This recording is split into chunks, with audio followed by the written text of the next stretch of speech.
പിന്നെ അവളുടെ വയസ്സൊരു ഏകദേശം. ഓ മൈ ഗോഡ്, ഞാൻ നീയെന്ന് പേടിച്ചു പോയി. എന്താ ഞാനായിക്കൂടെ? അല്ല, കാരണം ഇതില് പറയുന്ന പെൺകുട്ടിക്ക് 26 വയസ്സാ പ്രായം പറയുന്നത്. നിനക്കൊരു 20 ഉണ്ടാവോ? എനിക്ക് 20 വയസ്സായിട്ടാണോ നിനക്ക് തോന്നുന്നത്? അല്ലേ? അപ്പൊ സോറി, 18. എന്തീ പറയുന്നേ? എനിക്ക് നല്ല പ്രായമുണ്ട്. പ്രായോ എന്നാ പറയാ? ഏത് കോളേജിലാ പഠിക്കുന്നേ? അയ്യോ, എനിക്ക് ജോലിയൊക്കെ ഉള്ളതാ. ജോലിയോ? ഈ ചെറിയ പ്രായത്തിലോ? ഇയാളെ കൊണ്ട് തോറ്റു. ഓ, ബോസിന്റെ മെസ്സേജാ. ഓ, ഇയാൾ ഇങ്ങനെയുള്ള സമയത്ത് ഓരോ പണിയും കൊണ്ട് വരുന്നു. ഓ, ഇതിത്തിരി അർജന്റാ. നമുക്ക് നാളെ മീറ്റ് ചെയ്താലോ? ഓക്കെ, ഷുവർ, ഉറപ്പായും. Okay, bye. ബൈ. വൈകിട്ട് കോൾ ചെയ്യണേ.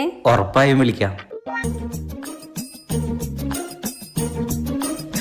Police, police.